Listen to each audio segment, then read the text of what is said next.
Tech Sideline is presented by First Bank and Trust Company, the bank that puts you first. They can meet your banking and financing needs for personal, agricultural, business, commercial, mortgages, and so much more. Visit firstbank.com to learn more. Virginia Tech dropped to 2-5 after a loss to Georgia Tech on Saturday. We're here to recap the game and take a look at the coaching carousel in college football on episode 445 of the Tech Sideline podcast, which starts right now.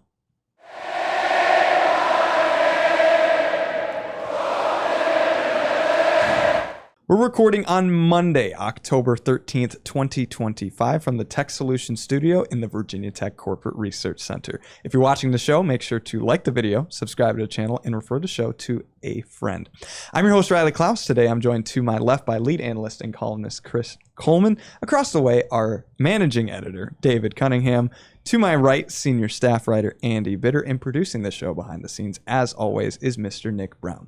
Now, we're here after it was a contest between Virginia Tech and Georgia Tech in which the Yellow Jackets won 35-20. What are your first initial takeaways from this game? I think that game went pretty much exactly how we expected it was going to go. Andy, you and I both had Tech scoring 34, or Georgia Tech scoring 34. And that's what it would have been if not for that stupid two-point conversion to start the game, right? Well, no, they would have had 33 then. No. Or they would have kicked the extra point instead of the two-point conversion, so it would have been 34. Oh, okay. Had they kicked it instead of going right. for two. At any rate. I'm thinking the opposite, yes. Right. So at any rate, I think it went pretty much how we thought it was going to go. Tech had trouble stopping that type of offense, just like they did against, Old Dominion and Vanderbilt. Offensively, it's just the same story for Virginia Tech every week. It's a non-existent passing game, banged up offensive line. Kyron Drones facing pressure, even against a team that has struggled to generate a pass rush. And it's going to be like that all year, most likely. It's going to be difficult coming up with different things to say after each one of these games. Yeah, I think, the line was 14.5. They lost by 15 because they chose to go for two late rather than kick the extra point. So that's about as much of a 14.5 point line as you can get. A result like that. Georgia Tech's rushing attack is fantastic. I think we knew that coming in. We knew that was going to be a challenge, and it was problematic for the Hokies all day long. They didn't really have an answer to Georgia Tech most of the day. They stood up on the goal line that one time right before halftime. That was impressive. Keep them out of the end zone when they were at like the half-yard line or something like that. So, give them credit for fighting through this stuff, but just the scope of that offense and all the different kinds of things they could do, it just wears on you. It was 268 rushing yards. I forget exactly what they had yards per carry. 6.4. 6.4. I mean, that's a healthy day running the ball. And I just, I think it comes down to the fact that, the effort is there for Virginia Tech. And I wrote this in my column afterwards. They just don't have the horses. They're just not a good team right now. And with the opt-outs and all the injuries that they've had and the transfers, it's a depleted lineup. So, I mean, you're thinking about this as like, these are guys that weren't good enough to beat the guys originally on the depth chart. And now they're the ones that you're relying on to sort of save the season. I think it's going to be a long second half of the season. And this is maybe just sort of foreshadowing that. I thought the Yellow Jackets did a lot of really good stuff with misdirection. They ran that counter a couple times where like guy came in and went back outside, and just really good blocking scheme. Like Jamal Haynes is kind of the running back everybody knows, but Malachi Hosley was really good. And then when I look at Virginia Tech, I mean, you fall behind 15, 18, nothing. You got to be, if you want to get back in the game, you got to, no mistakes, right? And 10 penalties for 82 yards, and Tech didn't convert a third down for first time since 2010, I believe. Yeah. Well, they got one on a penalty on third down. Yeah. There's a pass interference up the sideline, but they didn't actually convert a third down in that game. Yeah. You talk about penalties. I think every offensive lineman had one. Yeah. At one point in that game on television there, that showed average yards to go on third down for Virginia Tech was over 10. It was pretty long. Yeah. I mean, they didn't put themselves in favorable situations at all. This is not a team built to come from behind by 18 points. I mean, you're down 18 points, it's over at that point. And again, I give them credit for fighting to the end, but they're not a team built to win that kind of way. I mean, they ran the ball actually pretty well. Yeah. You look at the final numbers, you go, wow, why didn't they run the ball more than they did? It's like, well, because they were down by 21 for the entire second half. You kind of had to force the issue and score some points and go to the air. And, how many of those, I see the run pass splits. I think it was like 34-21. A lot of those were just, Kyron dropped back, nobody's open, or he's under complete pressure, just has to take off running. But I think that's how this offense has to play. It has to be a lot of Kyron Drones with the ball in his hands, not necessarily just dropping back and throwing every time, but running the ball, using the running backs, throwing off play action, taking some shots. They just can't fall behind 18-0 because you can't run that kind of offense when you're in comeback mode. Yeah, I kind of wish they'd roll him out more. Yeah. They rolled him out on the first play from scrimmage, and they completed it for a first down. Like the Aiden Green. Yeah. Rolled him out play. to the right. Yeah, but they just don't roll him out as much as maybe they should, considering the struggles of their offensive line. I saw a stat over the weekend that said, amongst all quarterbacks, whether it's at the FBS, FCS, Division II level, whatever, he's faced more pressures than It's like 108 or something. And the That was next Doug closest Bowman. was like 89 Yeah. or something. It wasn't even close. I think that And was that's why Doug Bowman who tweeted that. I think you're Yeah, right. every week I'm like, is Drones the answer? He's playing so terribly, and like the pick he had was bad. It was an RPO. He wasn't pressured on that play. It was a wide open receiver. He just sailed it, and he wants that throw back. I think every quarterback has a couple plays in the game that they want back, whether or not they played well or poorly. But he just does not have a lot of help out there. He's under pressure all the time. I don't know exactly the separation receivers are getting downfield. I'm not watching that on every single play, but guys don't always seem to be open. And if they are, he doesn't have time to see them because there's a pass rush coming against him. So people are like, oh, you got to give Pop Watson a chance. Like, Drones gives this team the best chance to win. This is an interim staff right now. They're not coming back next year. They're trying to win and do whatever they can to salvage this season. So people are like, oh, you got to give Pop Watson a chance to see what he can do next year. It's like the staff's not thinking about next year. They're thinking about what they can do the rest of this year and maybe, what their next job could be so they could look a little bit more favorable with how they finished up this year. So they're trying to win and do as best as they can this season. And Drones is the best option right now. I thought he had some pretty good moments. I mean, the way they ran the ball with him, it worked. But the problem is when you get behind the chains, when you have holding penalties, that kind of stuff just sets you back. Here's a stat. Virginia Tech had 8 third down plays and gained a total of 4 yards on third down. And all of those attempts were from 4 yards away or longer. 5 of them were 8+. So when you're trying to convert 3rd and 8, 3rd and 9, 3rd and 10, I mean, you just put yourself in a really, really, tight position where you have to convert. And the margins are already very thin. And when you're way behind the sticks, it just makes it really, really tough. There's either an issue with X's and O's or there's lacking in football IQ. It's certain positions. Like on the play where Pop Watson got sacked, that was not like he wasn't rushed immediately. No. He had time to make a throw, but all the routes were run deeper downfield. Georgia Tech left a wide open gap at linebacker depth in front of the safeties, and there was nobody there. And the slot receiver, Take Heath, just didn't run into the vacated area. He just ran his route deep right into coverage. Like, where's the side adjustment right there? Like, those are the adjustments you have to make as a football player, and that's an easy one. Like, there's literally nobody standing there, and you're a receiver. Run to that area, right? And nobody did. So I do think that's a pass that could have been completed, and that is a pass that's a sack that's either down to either bad X's and O's or lack of football IQ, one or the other. And that one really wasn't on the offensive line. That's a tough spot for Watson. It is. It's like, hey, it's 3rd and 10. They get a delay, I think. And all of a sudden, it's 3rd and 15. Right. It's like, here's your one snap. Exactly. 3rd and 15. Go complete this pass. Go complete a pass. That's a tough one. Yeah. The fact of the matter is there's nothing on offense of this team that isn't broken except for the running backs. Like Stewart and Hawkins are playing good football for Tech right now. You just couldn't get them involved as much the other day because you're down 18-0 just like that. And when you talk about the timing of the game, a big number is the time of possession, and you look at it as a whole. But Chris, this game had a really interesting story in terms of how each individual breakup worked there. Virginia Tech won the time of possession in 3 of the 4 quarters, but lost it by almost 4 minutes for the entire game because they only had the ball for 3 minutes, 37 seconds in the second quarter. Crazy. Don't know if I've ever seen anything like that before. Yeah. And to keep it on kind of interesting plays, what happened on the Georgia Tech punt return in terms of... They just fooled him. Yeah. I mean, it's just a really good return. They get the boot off, and then One guy, they had two returners back. One comes up like he's going to catch it on one, like the bottom side of the field if you're looking on the TV version. So he comes up and acts like he's going to catch it, and all the players see that. The gunners see that and go to that play. The punt actually went to the other side of the field. And I asked Nick Veltistis, like, do you tell them which way you're kicking ahead of time? And I guess they're a directional punting team. So if you're on the right hash, typically you would kick it to the right side. It's not 100% of the time. I don't know if they yell that out ahead of time or what exactly it is. Montgomery afterwards said they just need to communicate it better, but he kicked it to the right side and their gunners went to the left side, and it ended up being a 42-yard return, I think it was. Eric Rivers.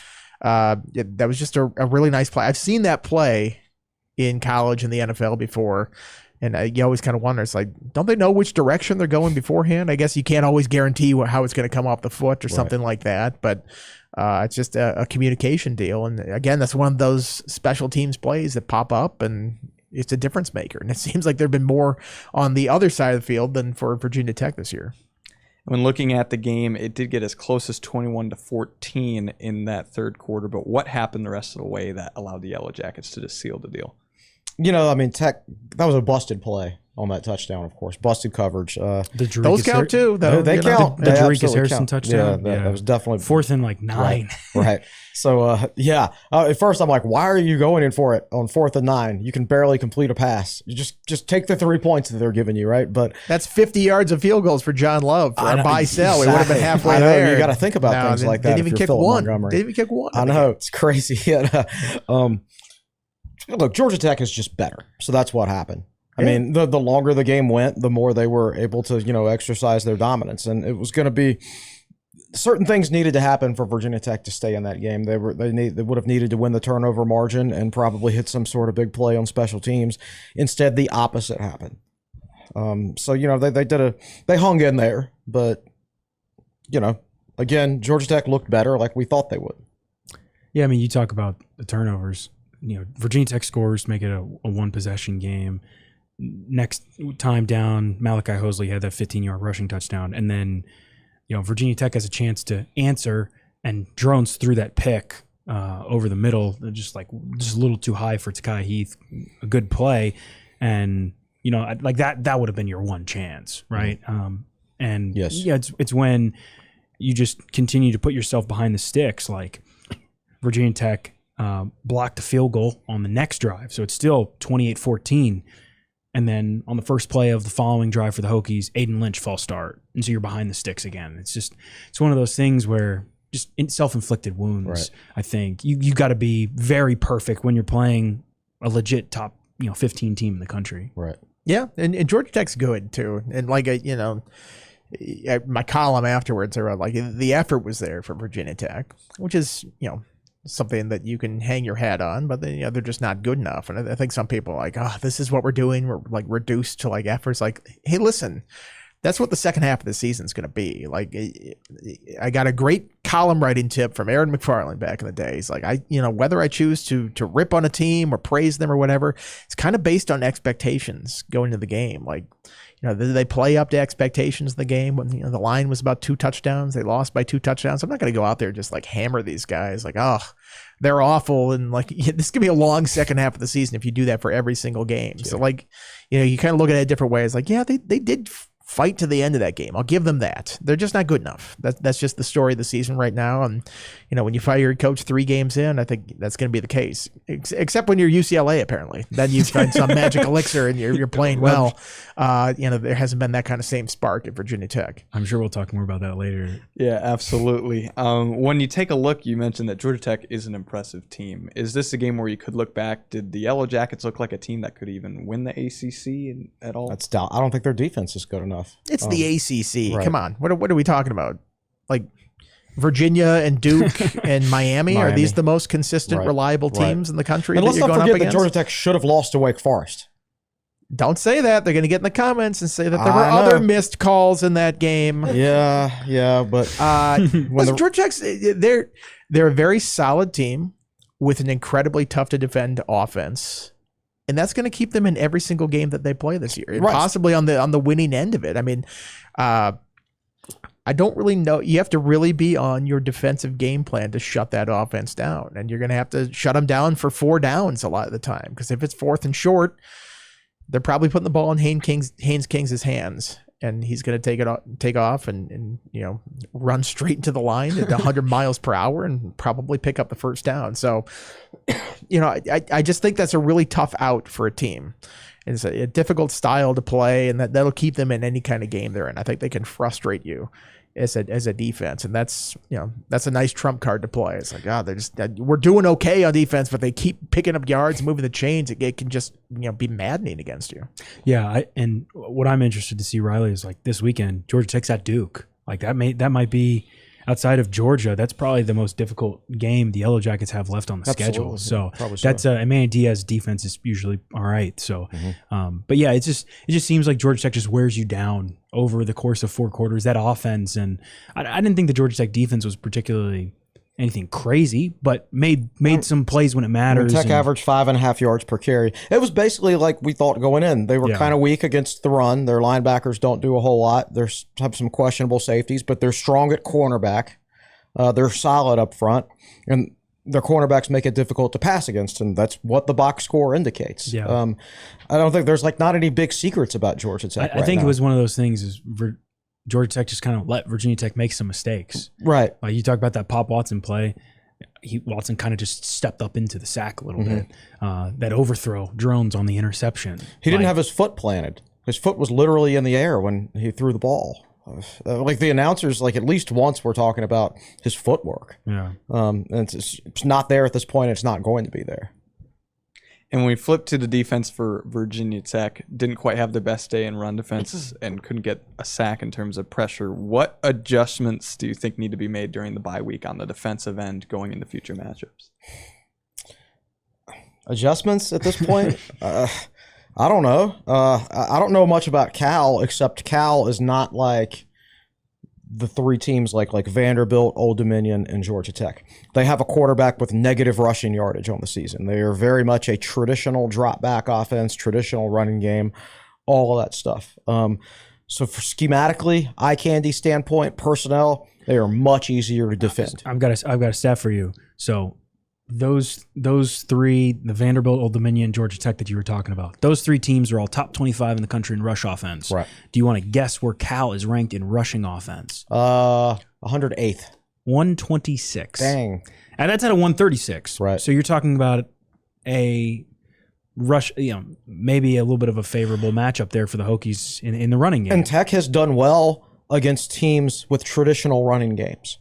It's only against those teams that run a lot of option and quarterback powers that have given them trouble. When they played NC State, when they played South Carolina, teams that just turn and hand the ball off to the running back every time, they've done well. How about South Carolina, man?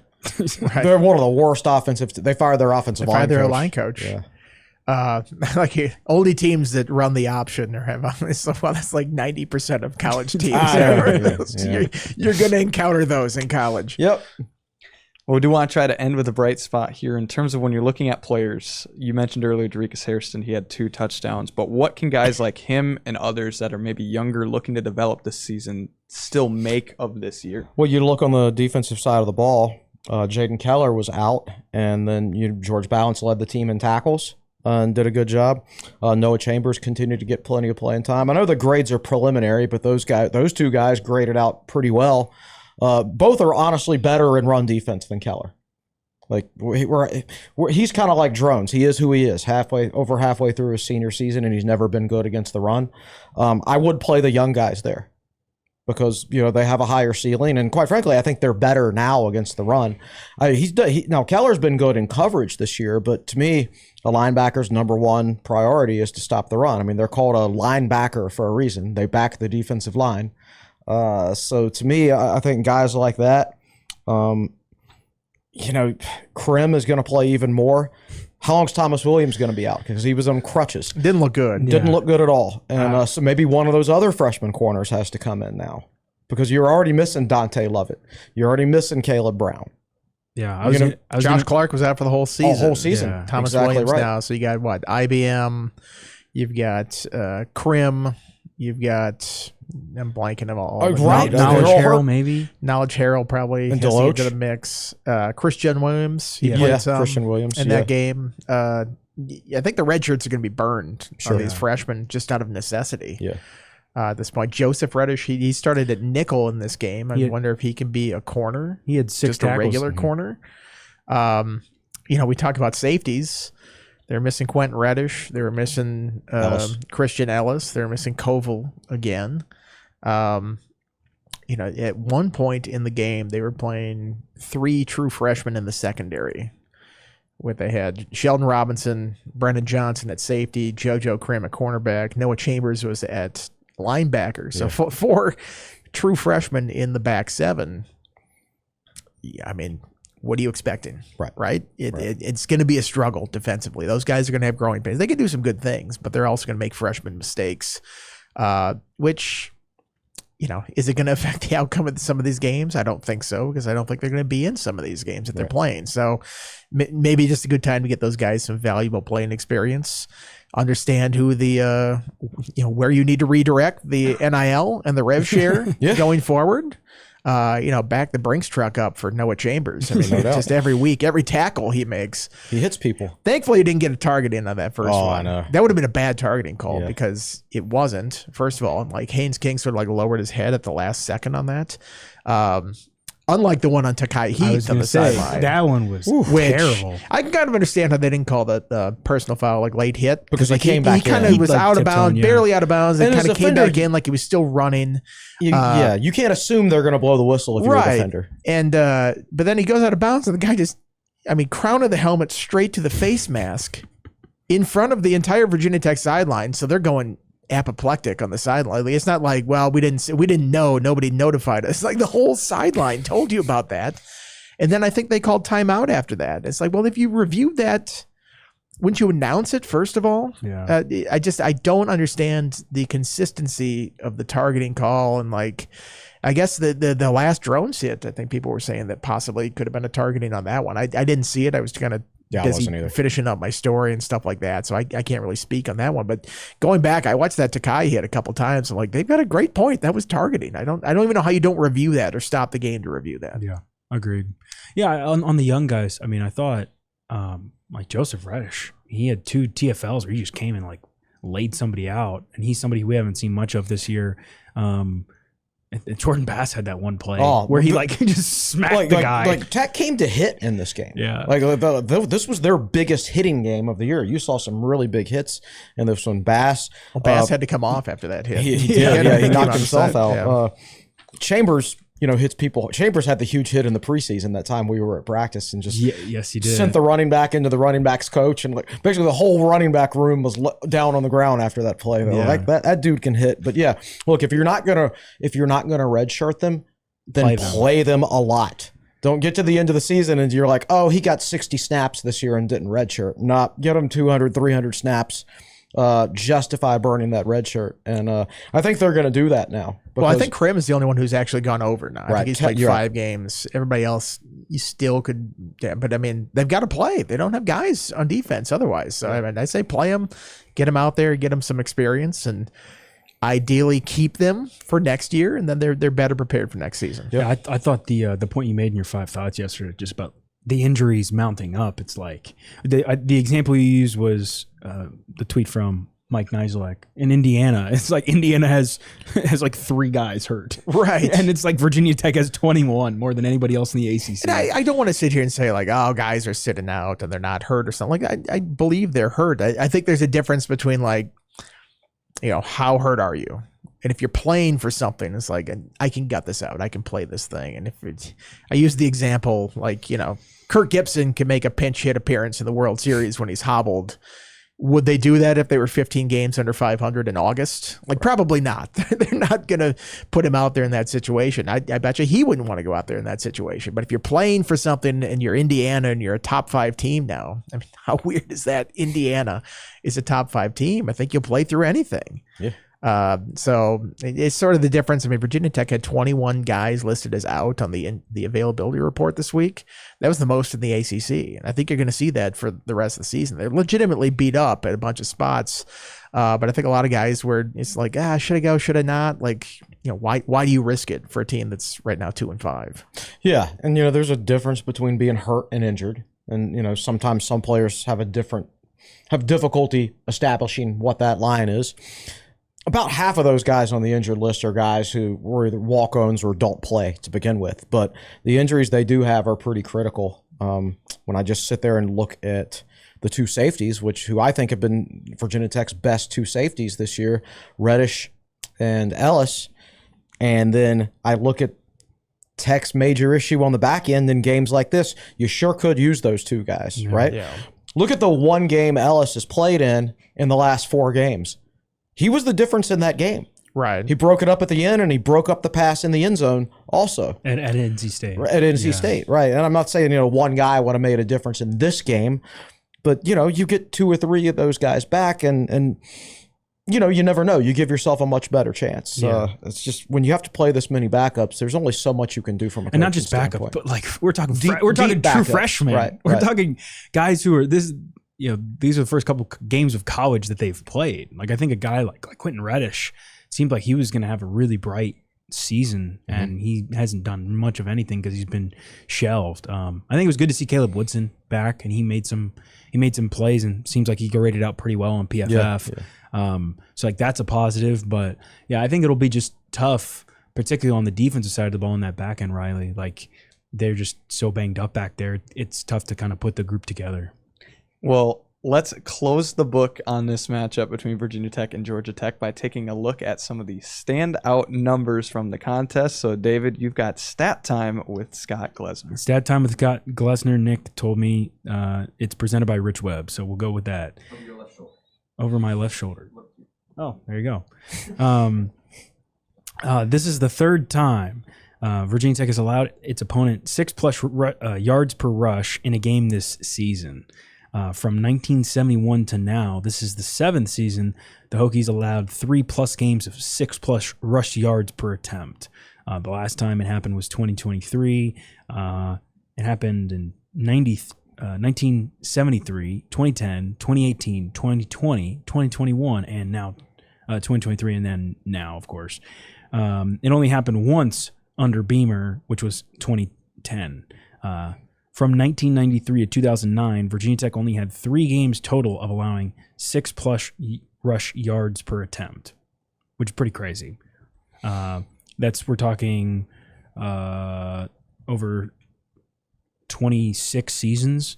Tech only had 3 games where it allowed 6+ rush yards per attempt, and it's happened 3 times this year.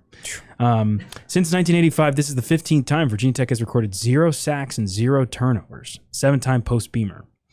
Since 1985, this is the 4th time Virginia Tech did not convert a third down, though it's the first time Virginia Tech lost when doing this.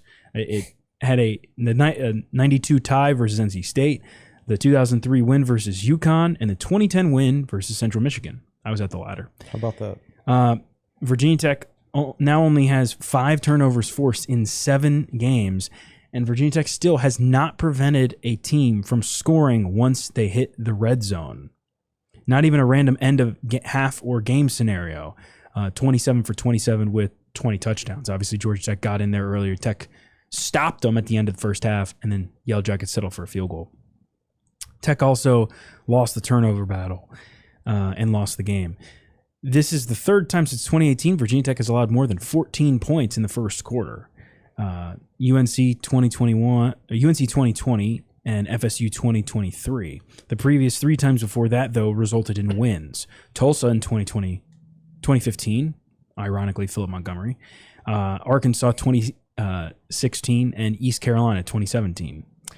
Virginia Tech has only 1 touchdown and 1 field goal on its first offensive drive in the last 13 games. So I'll repeat that. Only two scoring drives in its last 13 to open a game. 9 punts, 1 turnover on downs, 1 interception. Opponents have 3 touchdowns and a field goal. So That is your stat time with Scott Glesner. Scott time with Stat Glesner. Stat time with Scott Glesner, presented by Rich Webb.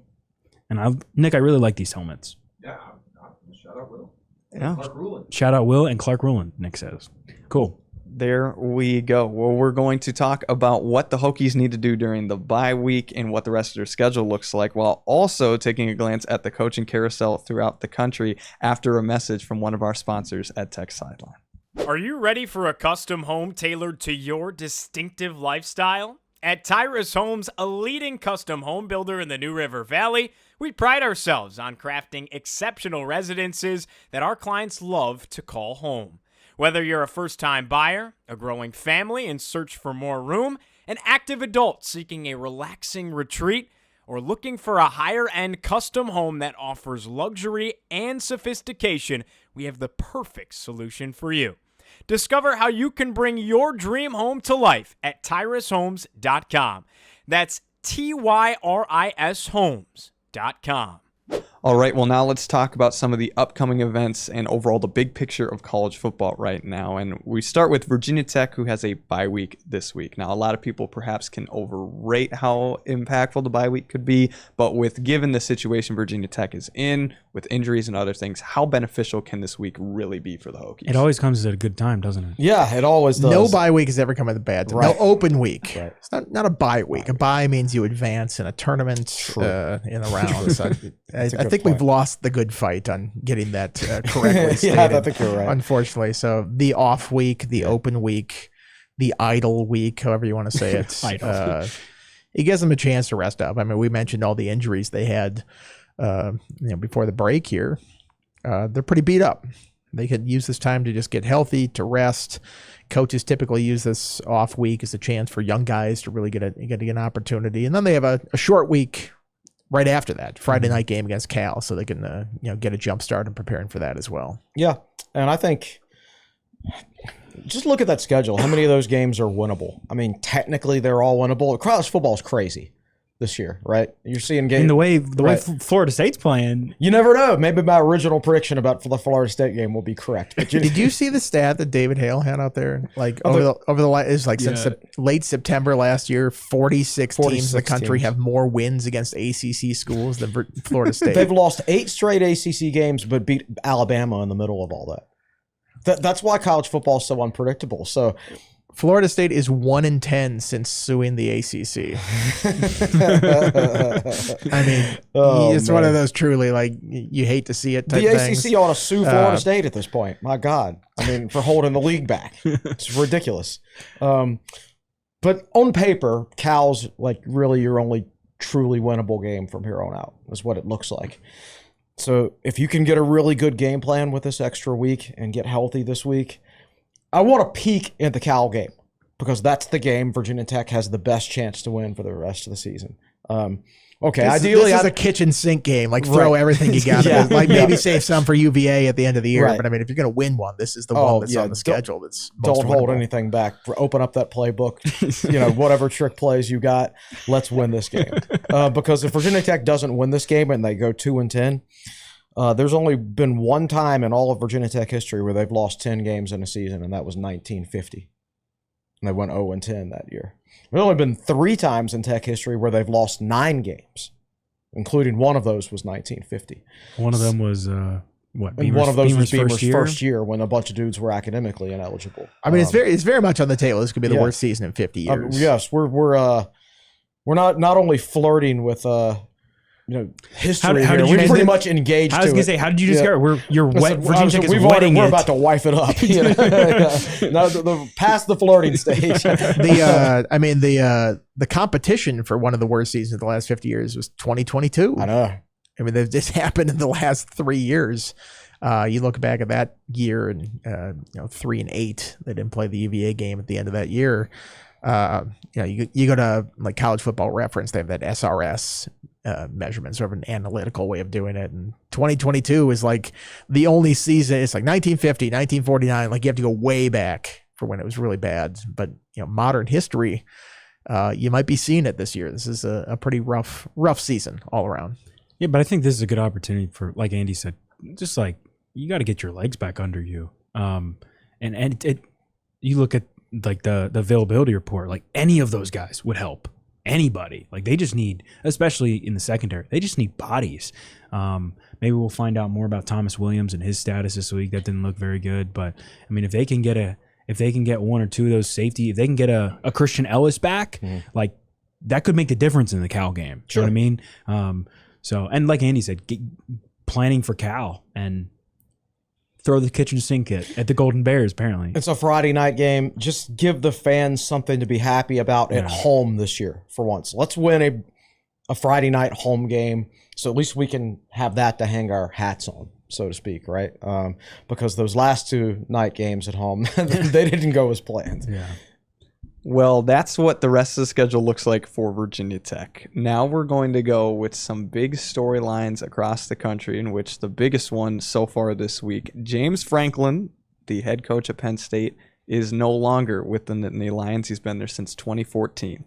And the fans for Virginia Tech initially want to know, is he a legit candidate for this Virginia Tech job? He's been fired less than a day, so I don't know what legit candidate. I'll say this: they should want him. I mean, the success he had at Penn State. I mean, I know that Penn State is a touchy subject around here with where the previous head coach is from, but you look at his track record of success. Like Virginia Tech would take that in a heartbeat. Like, oh, he can't win the big games. Like, well, his record against top 10, top 5 opponents is kind of like what Frank Beamer's was. I mean, if he could do that here, they built a statue of Frank Beamer outside. I mean, I don't think they'd build a statue if James Franklin then came here and did that. But I mean, he runs a great program. They had a lot of success there. They ran into trouble this year, obviously, and that's why he got fired. But I think he'd be doing cartwheels if you got somebody like James Franklin here. Personally, I don't know if I'd be crazy about that, because I don't think he respects the media process too much and treats reporters all that well. But I think from just a football perspective, I mean, how do you ding what he's done over the years? I mean, they were like a play away from playing the national championship game last year. Yeah, and just to tell you how quickly this thing can unravel and how $50 million buyout is not going to prevent anybody from getting fired at this point. I think he would do it quickly if it would happen, but I think he's going to have options out there as some of these other jobs open up. It's a nice reminder that the best job out there is being a fired football coach. Second largest buyout behind Jimbo Fisher's 76, whatever that was. He does have I think in his contract they say a duty to mitigate or seek a job out there. So I don't think it's going to quite be $50 million when you get out there. Although if you get hired by a new place, wouldn't the new place be like, we're going to pay you $20 a year? That's just be like, hey, Penn State's on the hook for this whole thing. That's what Virginia Tech did with Loeffler and Grimes when they hired them. They did it to a degree. I don't know why a school doesn't just like go all the way. It's be like, you get paid $100,000 a year, and then Penn State will cover the other $8 million. Right, you'll be paid this Thanks, season. Penn State. Right, yeah. I would definitely do that if I could. But ultimately, most coaches, when they get fired, they don't come back immediately. It's true. Like Jimbo still hasn't gotten back into it. It took Dan Mullen 3 years, 4 years. They all get these nice cushy jobs in media. Right. They go do the media that they hated so much all the years. All of a sudden they're like, hey, this isn't that bad. I get to go in here and then comment after on like this stuff. 3 years, they get bored. Or they get that competitive itch again. Right. Yeah. Well, I mean, I think I don't want to say it's a relief if you get fired right now, but when you no longer have that responsibility, that's got to be a liberating feeling. It's just like, I don't have to worry about this stuff for once. Even like Clausen getting out of the game after, he'd been doing it for 30 years, however long he's been a coach. Bronco was burnt out. I think it's like, I just need to step back for a second. Yeah. You might not look at the opportunity when it happens. If you get laid off like this, it's like, this isn't a great thing, but then it allows you to step back and maybe, you kind of reprioritize things, or what's important, where's the fire, where does it come from? It wouldn't surprise me if he just stepped back and just we'll hit the next cycle after this. The burnout rate is so high in college football these days because it's such a year-round job. I mean, with recruiting and the portal, like back in the day, it was okay. Signing day was in February. You really didn't start your heavy recruiting until like December for a signing day that was 6 weeks later. right? It wasn't this, we're working all May and all June, hosting all these recruits and everything like that. I mean, it was, you had your summers off as a football coach back then. Yeah. And it's just more year round, higher stress, dealing with more prospects. You're managing a much bigger staff. It's not just you and 9 assistants like it used to be back in the day. I mean, you're managing dozens of people. You're basically a CEO. Right, exactly. So it's just there's more on your plate as a head coach these days, more stress, more pressure. So the burnout rate is going to be high. And when you're going to get $50 million if somebody gave me $50 million and invited me to retire, I'd take them up on it. There's no question about that. I would do it for far less than 50. Agreed. Chris. Yeah. The other thing is, I mean, like Franklin was at Vanderbilt starting in 2011 as the head coach. So like this is the first time he has not been a head coach in 15 years. Mhm. Like if I'm him, I'd want to take a step back and just go spend time with family. Yeah. You know what I mean? I think, Also, like if he takes a year off, it's not like he's going to be one of the top candidates after that. Right. Like with his track record and what he's done, like He whatever went 24 jobs come open next year, and maybe it's not as crazy of a cycle as what we're seeing shape up this year, but he's going to be a top candidate. I mean, it's like Urban Meyer. He stepped down.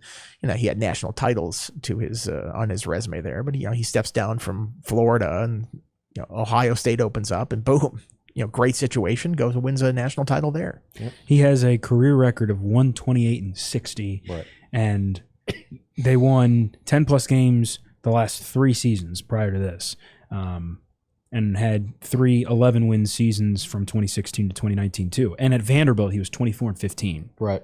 So what he does is resets the market. His firing resets the market because Penn State automatically becomes the number 1 job now. And look, Florida's going to be firing their coach. Just their buyout, his buyout is cheap. Napier's is only like 18 to 20 million. That's cheap, relatively speaking, right? It's so ridiculous, these buyouts. crazy. Why do they keep writing these in like this? Like there's I mean, the Big Ten, they're talking about adding this huge private equity deal, and they're like, well, you can use it for coaching buyouts as well. It's like, why write that into the contracts? Like it's just a ridiculous sum. They got to stop doing that. What is, these negotiators, like these ADs are just getting completely taken advantage of yeah. by these agents. It's such a mismatch in these negotiations that like, oh, you better give us a $70 million buyout or this coach is going to leave. It's like, then leave. We'll find somebody else. You're not that special. Right. Like, give me a break. Yeah. Like Mike Norvell flirted with Alabama, and they're like, here's 8 years, $100 million. And now if they fire him, they It's don't. like, what were you bidding against? If he left, I think you'd be okay. You could find somebody else. Sure, You're you're Florida State, you're for freaking God's Florida sake. State. My God. Yeah. So I just, some of these schools talk themselves into such desperation about these coaches. Like nobody else could possibly do this job. It's like 100 other guys could do this job. Just give Right. them the chance and the resources. Right. What is Fickle's buyout? I think it's like 25. I saw somebody ask you on the I'm not boards last I'm not night. going to personally contribute to that, but I would not be against them paying that amount. I mean, 37-0 to Iowa. Yeah. Iowa's such a good offensive team historically. Though. Yeah. Well, here's the thing. This is the upcoming schedule for Wisconsin here. They're in a tough spot right now, and they play number 1 Ohio State next, That's great. followed by number 8 Oregon on the road. Home game against Washington, so who knows there. And then they play at number 3 Indiana. So they play number 1, 8, and 3 here in the next 4 weeks. Good I think times. Mr. Fickle will be unemployed. I dang believe soon. so. So there's another one. Yeah. So Florida's going to be on the market. Maybe Florida State will find their $50 million and then continue to cry that they don't have any money, right? You think Florida State's going to fire Norvell? Could be. Yeah. They're trending. They've lost 8 ACC games in a row. Who do the Noles have, Andy? I think they've got a winnable one this week. I think they play Stanford. But yeah, Oh, that's definitely winnable. yeah. Right. But like, I don't know. What if they go 6-6 or something like Stanford, Wake Forest, Clemson, Virginia Tech, NC State, and Florida. Right. That Florida State-Florida game at the end of the year will be fascinating. that? Zero idea who fascinating. will be coaching that game. Yeah, and then you think about the jobs that could come open. South Carolina, maybe. There's the ripple effect that comes with it later. Like Penn State's open. Matt Rule is a Penn Exactly. State grad. Would make all the sense in the world. even though he hasn't really won that much in Nebraska. I would have expected more from him at Nebraska at this point. I mean, say he gets that job. Now Nebraska's open. What's the domino effect there, and who gets that? It's going to be very interesting. I think there's a lot of Virginia Tech fans like, oh gosh, where are we going to be in the pecking order of this whole thing? It's like, don't worry about it, okay? I think Penn State has a different caliber of candidate than what Virginia Tech could go after in this whole thing. Even if you miss on those top targets, there's still great coaches out there. You can find them, and sometimes, the most obvious home run hire of a coaching cycle doesn't work out. Tom Herman didn't work out at Texas, right? There's a bunch of, Billy Napier was considered a home run hire at Florida at the time. Like, there was a time where Will Muschamp was the get. Oh my God. In so many coaching Justin searches, Fuente, like, oh man, they got Will Muschamp. They're going to turn this thing around. He was a disaster twice at 2 different stops. And then sometimes some weird ones work out. Like, I don't think Ed Ogeron was necessarily... like, people weren't doing jumping jacks when he got the job there at LSU, and he wins a national title there. And Gene Chizik eventually did not work out. I can guarantee you he was not a popular choice at Auburn. He won a national title down there because of Cam Newton. Let's be honest. It wasn't because of Gene Chizik. But, sometimes you're just like, this was a disaster of a hire, and what are they thinking? And they lose the press conference. Then the coach ends up being pretty good. Sometimes everything makes sense. This is the perfect hire. They could not have done better, and the coach stinks. I mean, you just don't know. When Frank Beamer got hired at Virginia Tech, the Hokies were looking at Bobby Ross. Like, Bobby Ross wanted the Tech job. And this was like before he eventually went to Georgia Tech and won a national title there. Like, he was probably going to take the Virginia Tech job, but that he wanted Frank to have it because, Frank was his protege. Well, I think Ross declined and recommended it. Right. He really wanted Beamer to have it over him because he knew he would, get a job wherever. Anyway, a Roanoke Times columnist, oh God, what was Bill Brill? Bill Brill wrote a column the next day, said hiring Frank Beamer is like a kid expecting a shiny new toy under the Christmas tree on Christmas morning, and instead he opens his present and gets a sweater. Right? That's what a lot of people thought about the Frank Beamer hire. Do you know what Frank's response to that was? Maybe that kid needed a sweater. Maybe they needed a sweater. Most Frank answer he ever. He didn't say now like that, but I would imagine that's how Frank would say something like that. Absolutely. Bill Brill also famously said that Virginia Tech would never win an ACC title in his lifetime. In his lifetime, and they did it in the very first year they were in the ACC. So that was Bill Brill, not David Teal, as some people have confused on the Talking with Teal podcast. Completely different person. Different person, different newspaper, different decade. Also, one is alive and one is dead. So there is a You want to talk about how this relates to Virginia Tech? Yeah, we can get there. Well, first, I do want to ask, you talk about that there's this national kind of occurrence with this. If you were to rewind the clock a year ago from today, there wasn't a coach that was fired midseason at this point. Yeah. It was until October 20th. We're only at October 13th. So why do you think this year there's so many teams that are letting their coaches go this early? I think the transfer portal just speeds everything up, like the good and the bad. Like you've seen it with Florida State like a couple years ago. The last 2 seasons have told the tale. Really, really good when you get all these guys in, it works out great. And then really, really bad last year. I think in some situations, it's just so much easier to tell early in the season or midway through the season, this team's going to be really good or this team's going to be really, really bad. Like Virginia Tech and UCLA both fired their coaches at the same time this year. Like, yeah, as you pointed out, at this time last year, there were 0 coaches fired. And we just got Penn State.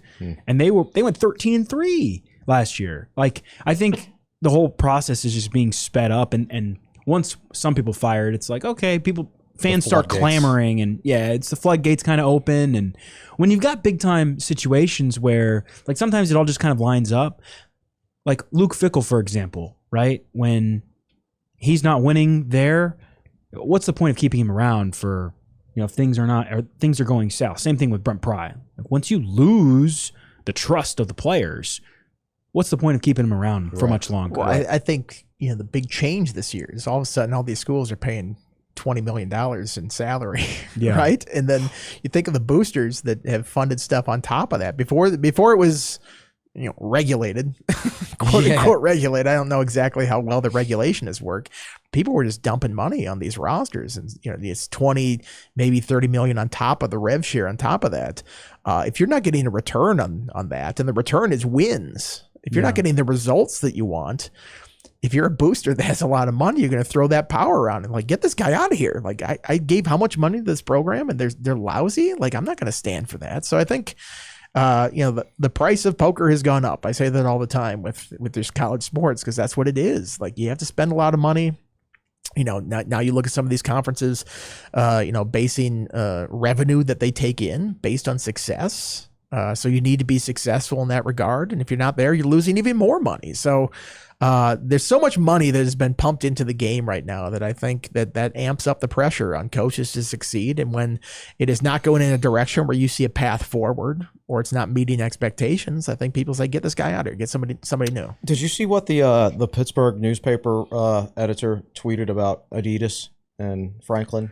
Yeah, there's no way that's true. You wouldn't think so. There's zero. They haven't even started their Adidas contract yet, right. You wouldn't think that's true, but like there's so much money flooding college athletics these days, right? And the more you let outside money run your ship, basically, then you kind of have to listen to those voices. Like when you're going to get that private equity money, those people. No. They say there's no strings attached. Oh, of course there's not. They're just giving you $2.6 billion out of the goodness of their their investors' hearts. Yeah, and they want no control. And this thing's there's no way this could blow back on them. Right. This, of course, is false. Nobody gives away that kind of money without expecting something back in return. Right. So.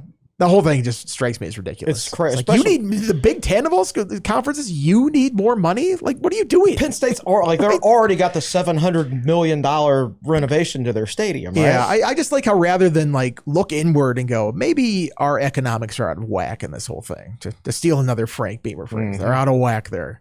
Maybe don't pay your coaches and administrators so much. And now that you have this $20.5 million line item with rev share with players, like, you have to restructure some things, reprioritize. They go, no, let's just bring in a boatload more money and we're going to continue paying everybody the same amount. And it's just, who are the people in charge of the finances of these athletic departments? Right. It's embarrassingly bad. And then when you screw up, you just ask the donors to bail you out again. Right. Right. Yeah. Or the donors do it because they're investing as Andy said, they're investing their own money now and want a return on their investment. And they're like, okay, Mike Gundy, you're out. Because your return on your investment is to spend an extra $50 million. Right. Like, this is why when they're like, oh, we're going to have to cut non-revenue sports. It's like, you came up with $50 million in the blink of an eye for somebody not to coach at your school. Don't tell me you can't fund these sports if you don't want to. Right. Like, you're choosing not to. Well, I mean, that's the thing. There's all these things about, like, last time when Virginia Tech was in the market, it's like, well, we could go after this guy, but I don't think the Hokies can afford him, right? Well, it's amazing how you can afford prize buyout, but you couldn't afford the coach that you wanted last time, but claimed you couldn't afford, right?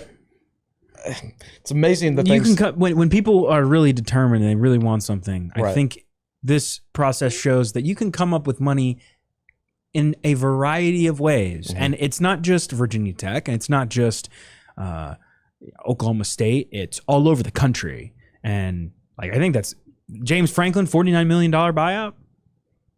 I think that tells all. Yeah. Well, let's, as you kind of allude to, let's bring it back to the Virginia Tech discussion. Are we going to hear any future updates anytime soon? No, because as we've been informed today, there was supposed to be a Whit Babcock. First of all, there was supposed to be a sit down with some local media last week on the heels of, he talked to Bill Roth, in-house media like that. And it's like, okay, well, when are we going to get our chance to ask some questions about this stuff, specifically about sort of, reporting structure? Who is, what does the org chart look like in this whole thing? They pushed it back from last week, supposed to be this week. And I get an email during this podcast, by the way, that as part of the ongoing process, Whit members of the search committee have all signed non-disclosure agreements and are therefore unable to comment further on those matters. So I put in my Friday Q&A that they had signed a non-disclosure agreement, but I didn't even think about that would affect the Babcock interview. But apparently it does.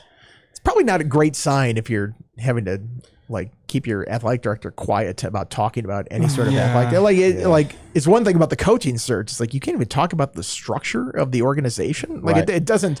That doesn't bode well for Witt's future. I think if when that's the Arians case. went on ESPN and talked about hiring a GM and getting him in charge of the football program, and then like 3 weeks later they had to pivot. So they're like, don't let these people talk in public because this thing's a very fluid process. And if we if we say this is going to happen and then we have to turn around and do the opposite, it just makes it look even worse. So it's one of those things where either share a lot of information or no information at all, and they're going with the no information route. I mean, it's just like fraught with like NDAs at a public school about a hiring process. That seems legally shady. I don't know. Maybe I need to talk to some legal minds about this whole thing. Somebody has to speak about something with this, right? They just put out this whole, huge plan that they have of this, public university putting $230 million into the athletic department about this whole thing. And now they're not going to have anybody talk about the structure of that or how they're going to fund that money. And I'm not even saying it necessarily has to be Witt. It should be somebody out of the president's office that's talking about this. Just a spokesman for the board of visitors, something like that. Somebody has to talk about this stuff. You can't just be like, you'll hear about it in 2 months. It's like you're asking your fans to fund part of this thing. It's comical at this point. I'm kind of shocked by the whole thing. I guess I shouldn't be. It was so much easier to just blame Pete Morris for all of Virginia Tech's communication issues, right? Say what you will about Pete. He would keep you in the loop about stuff. They would have a messaging plan. It wasn't always the greatest messaging plan, but they'd have a messaging plan on this stuff. So I don't feel like I know who's in charge of this athletic department anymore. Is it the board that's doing everything? It's clearly not Witt. There's a lot of, 8 members is a lot of people for a committee, right? And too many people. Right, and especially we can just say that's too many. Right, and there's like, they're not all in Blacksburg. Of course, right? Because they work other jobs. So I don't know. We've come a long way from like Jim Weaver when Jim Weaver did a basketball search one time to replace James Johnson. They asked him if he was going to hire a search committee. He said, "No, I'm going to be a self-appointed committee of one." And people used to make fun of him for that. But sometimes you can have too many chefs in the kitchen, so to speak. Say this about Jim Weaver. He owned it. He owned it. Like those hires were his, and if they worked, they were his, and if they didn't, they were his. Well, it was the same for Witt the last 2 times, right? They didn't, so they were his. I don't know. It's going to be interesting to look back on the process in December, because right now this whole thing, and I've said this from the beginning, there's going to be days where you feel good about things, and there's going to be days where you don't feel good about things, depending on what the latest leak is, right? Because people always believe leaks. No matter what, even if you tell them, you can remind them year after year that, remember, a lot of this is agent driven. So don't necessarily believe everything you hear, but there's going to be days where you feel good about the process and things that you don't feel, and days where you don't feel good about the process. It's hard to sometimes follow the breadcrumbs in the middle of the facts. Sometimes like you have to reverse engineer it. You get to the end of the process and you follow the breadcrumbs back, and you're like, oh, now that makes sense why they did it on this day. It was so obvious in hindsight. Right, it's like, exactly. I love that. It's like, oh, you should have known that. It's like, no, he shouldn't. Like, of course you know that when you see the result. Don't tell me you should have known that along the way. Exactly. So, yep. I got 2 words: botched rollout. I mean, David Teal sat here and we were talking about it with him for a very long time about how they have to get this right. They have to explain it to the fans and get this right. And you're saying you're going to do all this stuff and nobody's speaking on it. And it's now been postponed and then canceled. And I get there's a lot of stuff going on that they don't want to talk about, but it's a complete failure on their part. They completely botched it because people have questions, and Whit Babcock has not spoken on it. And even if it's not Witt, it's got to be somebody higher than Witt. Yeah. If they don't trust him to make this hire, they clearly don't trust him to speak about the situation. It's got to be somebody from the president's office or the board of visitors that speaks about what Witt's role is in this, because clearly he's not in charge of it. So somebody else higher than him is. Ultimately, I think. So who is it? What is it? What is his future? I think Rakovich is going to make the decision. Yeah. Because then he should speak about it or have somebody Agreed. speak on his behalf. Right. I mean, they have university spokesmen for this very reason. That person hasn't been offered to us or at all, or anything put out there about, we'll clarify some things. I just feel like they need to do that, and they haven't. It looks like a clown show. I think the whole UNC thing is I think Virginia Tech feels like they have to come out here and say Tim Sands, Whit Babcock, and John Rakovich are your final 3 decision makers, because I think they want to make sure things are done legally. Right? They don't want to be in a situation where they felt like the board went behind the athletic director. They want to make it very clear that Whit Babcock is aligned. Right. But like Whit knows, and Sands doesn't want anything to do with the decision making anyway. Right? His idea is to just let's form another committee and kick the can down the road. That's what he's always been about. Again, we'll see what it looks like in December, but I totally understand that it's confusing to the average fan. And again, it's what I've maintained the whole time. Is if you thought there was any chance you were going to have to get rid of a football coach this year, and you knew you couldn't let your athletic director hire the new football coach, what should have been done last spring? Yeah. That's been my view the whole time. But because this is sports, there's not a lot of room for democracy in sports. You need one person, in my opinion, is the most efficient type of coaching search. But they're not in a position where they could do that. And I mean, keep in mind, this is all us commenting on what the outside perception of this whole thing looks like. If they hire a great coach, then this conversation will be for naught, right? It can't give you a whole lot of comfort if this is how they're arriving at this process, or how it looks from the outside. It just can't be very comforting for a Virginia Tech fan. They're like, well, we didn't hear anything about it. Now they're not talking about it, and all this money's coming in. They don't know exactly where it's going to go specifically, or how it's going to be structured. I don't know. Sometimes you got to have a messaging plan to go along with this stuff. You can't just do it. You got to be able to tell people how you're going to do it too. Maybe this isn't the right view of it, but I also feel like when you're going to have other jobs continue to open around the country. You just had Penn State open, and Penn State's in a different ballpark than Virginia Tech. Florida will be open, but I think prospective coaches, GMs looking at this job, they probably have questions. Maybe they'll get some behind the scenes and whatnot, but I feel like it's not a great look when you're comparing Virginia Tech to everyone else in the country, because people are like, oh, great, the Hokies are willing to potentially, go in a football coach, but nobody knows what the structure is going to look like. You don't know if the AD's going to be there, and if he is, what the role is going to be. Obviously, they're going to invest money in, but how does that shake out? There are so many questions, and I think from an outsider perspective, like if I was a head coach trying to figure out, hey, should I take this job? Would I be interested in this job? I'd be like, what is actually going on behind the scenes here? That would be my opinion of it if I was somebody, a prospective candidate. But maybe somebody else feels differently about it, and maybe in an interview process you get some of that information. You can explain it correct in a one-on-one setting, and if you can pay $8 to $10 million, that would make it makes all the problems go away, right? Yeah. but yeah, I mean, I agree. Non-VT question: if you're NC State, do you make a coaching change this year in this market, or do you wait another year? Do they beat Carolina at the end of the season? That's fair, yeah. Oh, of course they're going to beat Carolina at the end of the season. I don't know. Yeah.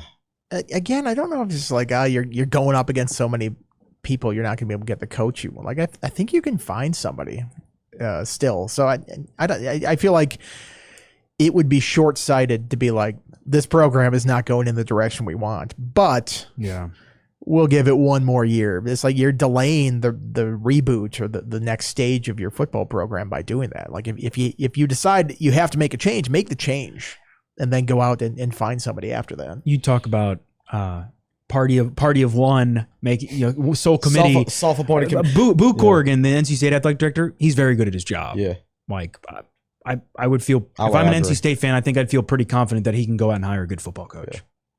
Well, lots still to figure out. We will keep you best updated at Tech Sideline here as we find out more. And is there anything special coming up at techsideline.com with this kind of different week? I'm going to be doing 2 coaching profile articles this week instead of just 1. So that's what's going to be different on my part.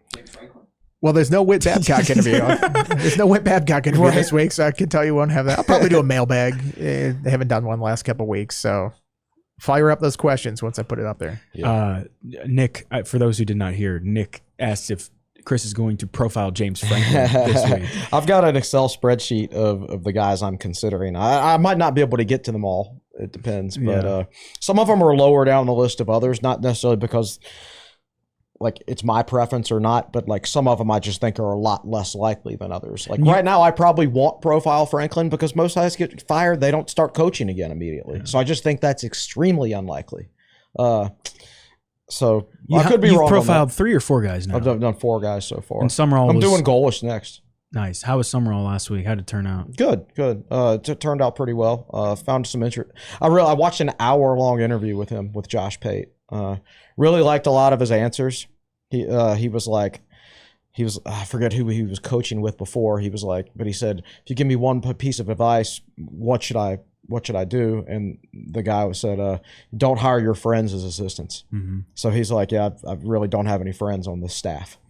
He said a lot of things that Virginia Tech fans would like to hear because that's been an issue at Virginia Tech a few times in the past. I'm putting out an article today. It might be out by the time people watch or listen to this. I've got to submit my ballot by the end of the day today for the preseason All-ACC men's basketball team. So I'm just going to kind of go through, make it kind of concise of just here's how I'm predicting the order of finish and here who I think is going to be on the team. And that's going to be released tomorrow. We were at ACC tip-off last week. Carter Hill and I put out a lot of good content from there. We'll have David Teal on at some point this week. I think I'm going to do a basketball Q&A. Maybe if Andy's got a mailbag this week, maybe I'll save it and run at the beginning of next week. But there's some basketball stuff going on. Hokies have men have an open exhibition, not this Saturday, but next Saturday, the weekend of the Cal game. And it's the 30th anniversary of the 95 NIT team. They are honoring the NIT team. Yeah. So basketball season is almost here. Yeah, lots of great content there. Nick, what do we have on the audio video schedule?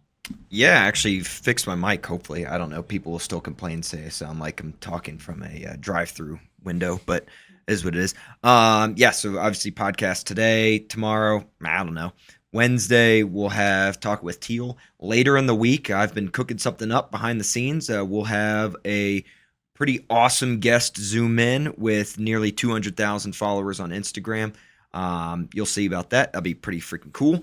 And yeah, it's an open week, so I finally get the chance to clean the other room that has been decimated by podcast construction. So finally getting around to it 3-4 months later. Well, how about that? Plenty to keep an eye out on here at Tech Sideline. Well, thank you very much for watching episode 445 of the Tech Sideline podcast. Make sure to like the video, subscribe to the channel, and share the show with a friend if you haven't already. For Chris Coleman, David Cunningham, Andy Bitter, and Nick Brown behind the scenes, I'm Riley Klaus saying so long for now.